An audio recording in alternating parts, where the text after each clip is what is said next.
Hello, everyone. Welcome to the penultimate round of Norway Just 2022. And in this round, we'll feature Wesley Topalov's win over Wesley So. It's another sorry loss for Wesley. In the seventh round, he lost to MVL, and now another loss to Topalov in the penultimate round. So Wesley now is out of contention for the title. Magnus Carlsen is leading with 15 points. Next to him is Mamijar with 14 and a half.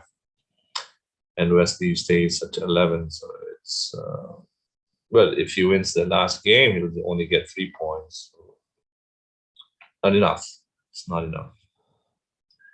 All right, let's check it out. What happens? Maybe Wesley was just tired here. Last two games. Playing with the tough GMs. It's not easy. He went for the English. His English work against Fishy. We'll see if it works to another veteran player to follow this time. C5, G3, G6 symmetrical. G2, bishop 7. Knight C3, Knight C6. D3, D6. Wow, exactly the same structure. Two pawns, knights, and the bishop. Queen D2. Queen A5. All right. The main thing about Queen D2 is, let's say, if Black plays Knight F6, this pawn will go to B3, castles, and Bishop B2. Right. White will try to exchange the bishop from this diagonal. That's why Topalov played Queen A5 to stop White from playing B3. Nice anticipation over there. Let's see E3. Takes in C3 straight away. Takes. White has double pawns, but he also has two bishops. Bishop to D7, rook to B1, castles queenside.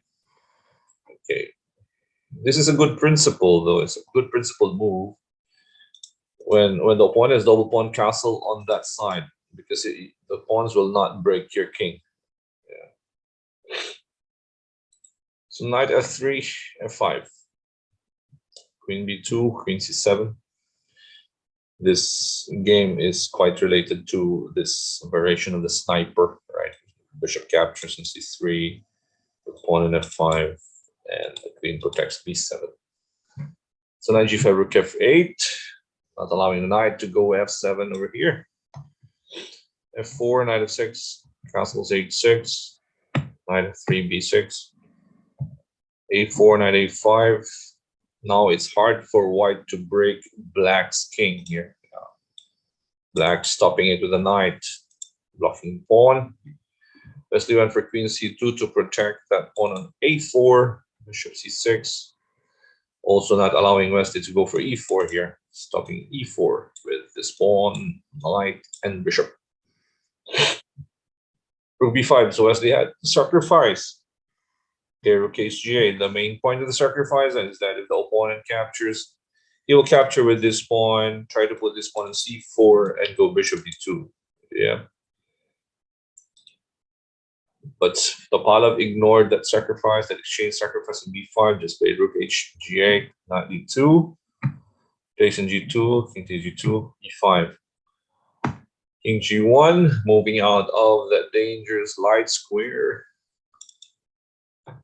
Rook E8, takes in E5, takes in E5, E4. Nice move. Queen D7. Another good sacrifice by Wesley. Exchange sacrifice. That knight was annoying. Takes. And now Wesley has a strong knight with the B3. Can go bishop E3. C4 will be a target. Rook to D8. Knight takes C5. Queen C6. Knight B3. I don't like this knight B3 by Wesley. He can play bishop E3 here. Yeah. Maybe he was worried about knight G4, but just queen E2. Okay? Protect that bishop. And then you can go rook to B1, rook to B5. Yeah. I think white should be better here. Knight B3 is too passive. King F takes E4. D4 is still all right. E3 and the blunder. Understandably, because it's Armageddon, faster time control. D5 is just a big mistake. Wesley has to take care of this pawn on C4 with Queen E2. Yes, and then you target that pawn on E3. Because with D5, it allows Topalov to go for Queen takes E4. He missed that Topalov has E2. Yes. Nice sacrifice on F6. After Bishop D2, Rook takes D5. Even Queen takes D5 here wins. Even Queen takes D5 wins. So Rook takes D5, Bishop goes to E1, Rook to D1, pressure on the Bishop. Wesley thought that he could defend with Queen, King F2 and Queen E2, but the knight is a target on B3. Rook G D8, Queen takes G6. Wesley had to give up the knight. He cannot be passive all the time here. Okay, if you go knight takes A5, for example, this means C5 check, so it doesn't really work. And if you take this pawn on G6, there's Rook F8, so your rook cannot even move. So what else can you do here? Okay, let's just say a move like H4, for example. Rook takes E1 is coming. That was the point of Rook G8. Because King takes E1, there's Rook D1. So white is virtually in Zugzwang here. Queen takes G6, let's take the knight. King is safe. King is surrounded by his major pieces here, 2 rooks. Queen can protect on B7 if, let's say, Queen E4 checks. Queen takes E2, Queen B7, King safety.